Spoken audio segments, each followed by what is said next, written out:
الحمد للہ رب العالمین والصلاة والسلام علی اشرف الانبیاء والمرسلین اما بعد فاعوذ باللہ من الشیطان الرجیم بسم اللہ الرحمن الرحیم۔ میں ہوں سید شہریار داؤد۔ ماہ مبارک کا دوسرا عشرہ مغفرت کا، اور آج اس کا ہے 18واں روزہ۔ میں بہت سارے لوگوں سے ملاقات کرتا رہتا ہوں تو وہ یہی مجھ سے روتے ہیں کہ حضرت کچھ وظیفہ بتائیں، کوئی تعویذ دے دیں، اولاد نافرمان ہے، آخر اس کا حل کیا ہے؟ کیا ہم نے کبھی سوچا اولاد نافرمان کیوں ہے؟ اولاد نافرمان کیوں ہے، اس کے اوپر کبھی غور کیا؟ آئیں ہم قرآن سے اس کی اللہ تعالیٰ سے ہم لیتے ہیں، قرآن مجید سے رائے کہ وہ کیا فرماتا ہے۔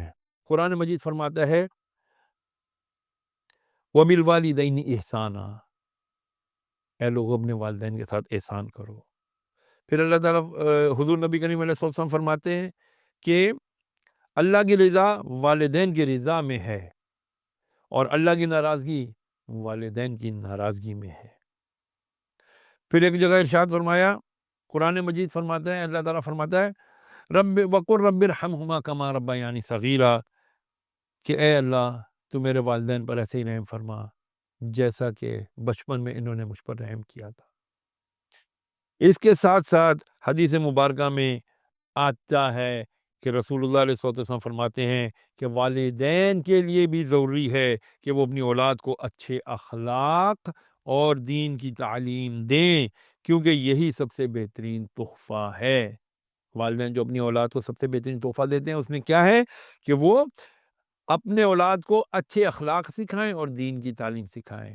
یہی وہ دس از دا ویری پوائنٹ، یہی وہ اہم نقطہ ہے، اہم بات ہے جس سے آج ہم فراموش کیے ہوئے ہیں۔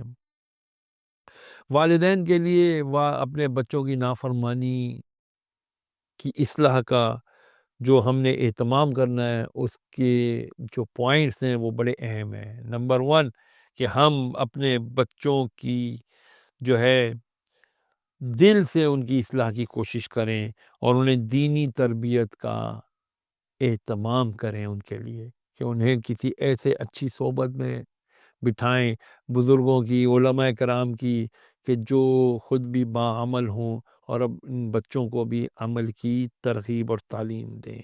اس کے ساتھ ساتھ والدین کو چاہیے کہ بچوں کو قرآن و سنت کی تعلیم دیں اور خود بھی اس پر عمل کریں، کیونکہ کہتے ہیں کہ بچہ وہ نہیں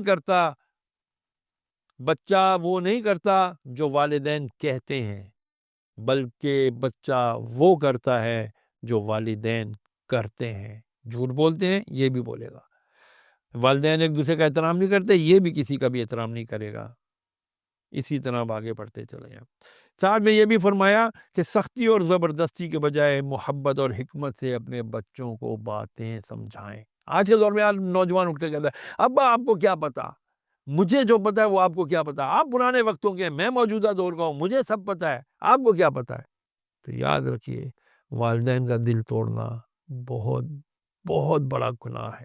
آئے میں آپ کو حدیث سنا دیتا ہوں۔ میرے آقا علیہ السلام نے فرمایا، اے میرے صحابہ مجھے بتاؤ کہ سب سے بڑا گناہ کیا ہے؟ کسی نے کہا زنا، شراب، قتل، فلاں فلاں فلاں۔ فرمایا نہیں، فرمایا دنیا کا سب سے بڑا گناہ یہ ہے کہ بندہ اپنے والدین کا دل توڑ دے۔ وَالْعِيَاذُ بِاللَّهِ وَلَا حَوْلَ وَلَا قُوَّةَ، کہ جو کوئی اپنے والدین کا جو بچہ دل توڑ دیتا ہے وہ دنیا کا سب سے بڑا گناہ گار ہو جاتا ہے۔ تب تک نہیں اس کا وہ گناہ معاف ہوگا جب تک کہ وہ اپنے ماں باپ سے معافی نہ مانگ لے اور ان کو راضی نہ کر لے۔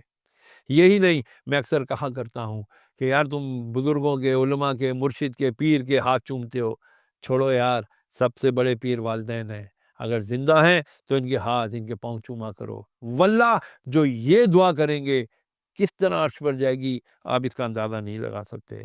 اسی طرح سختی اور زبردستی کے بجائے محبت اور حکمت سے بچوں کو اپنی بات سمجھائیں، ساتھ ساتھ اللہ تعالیٰ سے مدد حاصل کرتے رہیں کہ اے اللہ میری اولاد کو تو نیک اور فرما بردار اور اطاعت گزار اور صلاۃ اور سنت کا عامل بنا دے، عمل کرنے والا بنا دے۔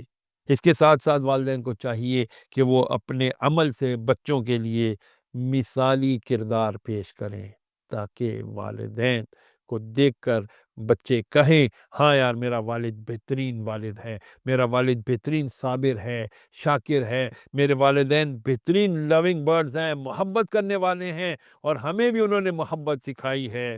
تو پتہ چلا کہ اولاد کی نافرمانی کا مسئلہ اصل میں والدین اور اولاد دونوں کی ذمہ داریوں سے جڑا ہوا ہے۔ قرآن و سنت کی روشنی میں اگر والدین بچوں کی تربیت کریں گے تو انشاءاللہ العزیز بچے بھی والدین کے حقوق کا خیال رکھیں گے اور احترام کریں گے، اور نافرمانی جیسے مسائل ختم ہو جائیں گے۔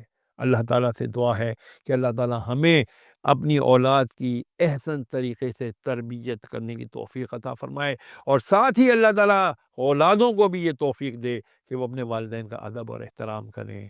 جس طرح سے آج بچے القدس میں، بیت المقدس میں، غزہ میں جس طرح بچے یتیم ہو گئے، اپنے والدین سے محروم ہو گئے، ذرا ان سے جا کے پوچھئے کہ والدین کیا ہوتے ہیں۔ اسی طرح ان والدین سے پوچھئے کہ اولاد کا دکھ کیا ہوتا ہے کہ جن کی اولاد شہید ہو چکی ہے۔ فلسطین فاؤنڈیشن ان کے لیے کام کر رہی ہے، محبت کے ساتھ، اخلاص کے ساتھ۔ آپ بھی فلسطین فاؤنڈیشن کے ساتھ مل کر، ان کے ساتھ مل کر ان مظلوم مسلمانوں کی، غزہ کے مسلمانوں کی مدد کیجیے۔ اجازت دیجیے اس امید کے ساتھ کہ اپنا بہت خیال رکھیں گے اور ہمیں دعاؤں میں یاد رکھیں گے۔